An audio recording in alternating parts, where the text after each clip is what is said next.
Welcome back to A trip to Chennai episode 4. అందరూ ఎలా ఉన్నారు? నేనైతే చాలా బాగున్నాను, మీరు కూడా చాలా బాగున్నారు అనుకుంటున్నాను.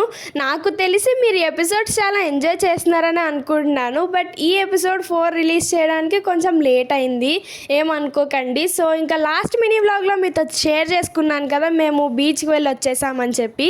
ఇంకా ఆ రోజు నైట్ మేము ఒక సత్రంలో, అంటే కొంచెం పెద్ద రూమ్లో తీసుకొని అక్కడ స్టే చేసామన్నమాట. నెక్స్ట్ డే మార్నింగ్ ఫ్యామిలీ అందరం కలిసి ఇక్కడ శ్రీహరి నివాసం అనే హోటల్కి అయితే వచ్చాము కొంచెం టిఫిన్ చేయడానికి.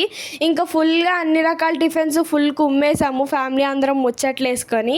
ఈ రోజు అయితే అసలు పెద్దగా ప్లాన్స్ అయితే ఏం లేవు, ఎందుకంటే నెక్స్ట్ 2 days అసలు మేము ఇక్కడికి ఎందుకు వచ్చామంటే ఫంక్షన్ కానీ చెప్పాను కదా, సో ఆ ఫంక్షన్ హడావుడులు అయితే ఉన్నాయి. సో ఈరోజు కొంచెం రెస్ట్ తీసుకుంటే రేపు 2 days కొంచెం యాక్టివ్గా ఉంటామని అయితే అనిపించి ఈరోజు ఎక్కడికి ఎక్స్ప్లోర్ చేయొద్దు, ఈరోజు కొంచెం రెస్ట్ తీసుకుందాం అని అయితే అనుకున్నాం. ఎందుకంటే 2 days నుంచి ఫుల్ జర్నీ చేస్తున్నాం కాబట్టి. ఇంకా ఫుల్గా మొత్తం అంటే ఫుల్గా కడుపు నిండేలా తినేసి వీళ్ళైతే అసలు కదలట్లేదని చెప్పి నేను మా అక్క అయితే ఫాస్ట్గా నడుచుకుంటూ వెళ్ళిపోయి పడుకుని పోయామన్నమాట. ఇంకా ఆఫ్టర్ 2 hours అలా లెగిచి ఫ్రెష్ అప్ అయ్యి ఇంక ఇక్కడ లంచ్ చేయడానికి అయితే వచ్చాము.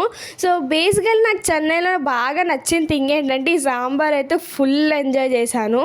సో ఈ వీడియో మీకు నచ్చిందని అనుకుంటున్నాను. నచ్చితే please like, share and subscribe. Stay tune for more video.